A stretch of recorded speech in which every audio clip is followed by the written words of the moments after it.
Across the country, progressive challengers are turning what once were considered long-shot primary campaigns into very tight races. In Missouri, progressive candidate Cori Bush, a Black Lives Matter activist and a registered nurse, saw a huge uptick in fundraising in the second quarter ahead of her August 4th primary against Congressman Clay. Joining us now for more on her campaign is that candidate herself, Missouri Congressional candidate Cori Bush. Great to see you, Cori. Good to see you, Cori. Yeah, thank you for having me. Hi. Absolutely. So just give us an update, why are you running and what is the state of the race right now?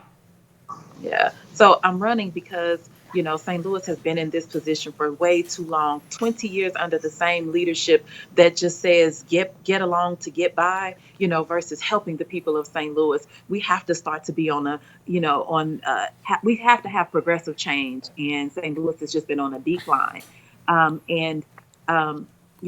So our campaign, as much as we've tried to do over the past year, over the last few months, we have hit it hard. More volunteers, more doors knocked, more people that we've talked to. We've outraised our last campaign by double, more than double.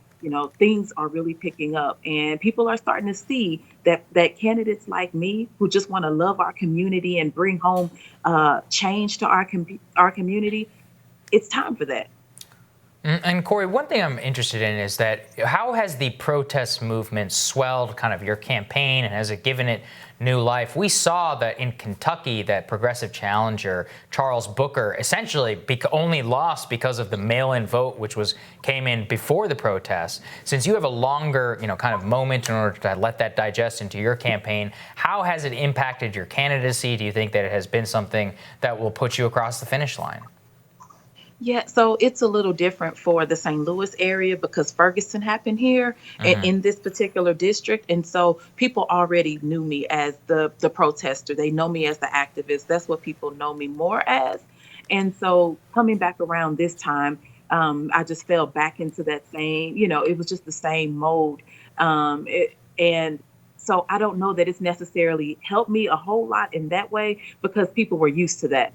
But I will say that people are, I keep it separate. I do my best to try to keep my activism and my politics separate, but for authenticity purposes.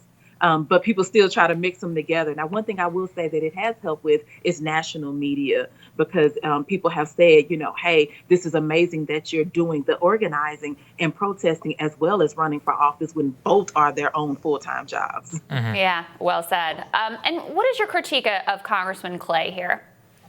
Oh my gosh. So, our congressman touts that experience and relationships are the reason why he should stay in this seat. Well, I'll say this. In 2014, June of 2014, 2 months before Michael Brown was murdered, when he could have voted to demilitarize the police, he didn't. He supported the police militarization. And then what happened? We had a militarized force on the ground. I myself was abused by the police at that time. So many others. I saw people hung upside down, hogtied, hanging off of batons. Innocent people were brutalized and have since been brutalized because of the decision that he made. Well, if that's expertise, that's not the kind that we need. Also, when we talk about how much this person votes, does he show up to vote as much as, just on average, as much as other Congress people? No, he does not. He is not somebody who is from the ground. He's not on the ground. Now, that may have been okay for years past, but now it's a new day. We deserve more and we deserve better. I think that's a really excellent point, Cori. One thing I'm interested in also as well from your perspective is we've seen the Congressional Black Caucus often wade into races like when you saw against Jamal Bowman on the side of his challenger. Do you think that they've become largely a tool of the Democratic political establishment at this point? I believe that they side with their friends instead of checking in to see on the ground what's actually happening. They should be holding their colleagues accountable for what's happening in their districts. It's not good enough because I've been sitting alongside you for a long time that I'm just going to automatically support you, because this is the thing. As a registered nurse, I shouldn't. My campaign literature shouldn't say, "Oh, I gave medication on time. Oh, I made sure that I didn't break the surgeon's sterile field." That's not something, that's just the regular, what I'm supposed to do. And that's what we see. It's just the regular, like there's nothing great that this person does. That's what we need to see right now. And that's what the CBC is not paying attention to. What does this person actually do that really affects their community, or what don't they do that's hurting their community?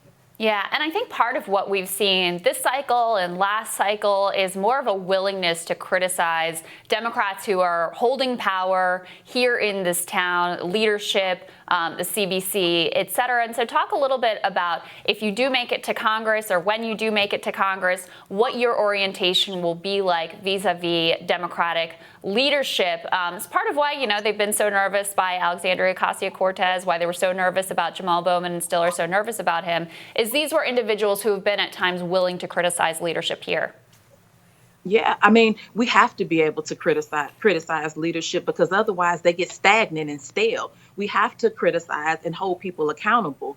And because the thing is, when we don't, people die. People's lives are at stake. Their livelihoods are at stake. So yes, I'm going to criticize. But in the same way, when you're doing well and you're doing right, I'm going to hold you up and lift you up, and I'll announce that too. It's about having change. I'm not here to tear people down. I'm here to build up my community. And so when we can listen to one another, that's what I've seen. When we can hear one another and listen to one another, that change is what I'm seeking.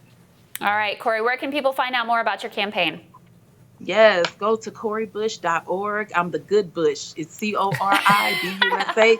Yes, it's the good Bush. Don't let that last name throw you off. CoriBush.org. All right. Thank you, Cori. Thank you so much. Good luck, Cori. Thank you. Bye. Next on Rising, Tucker Carlson's top writer. He's resigned after secretly posting racist and sexist remarks in an online forum. We're going to discuss more details of that resignation when Rising continues.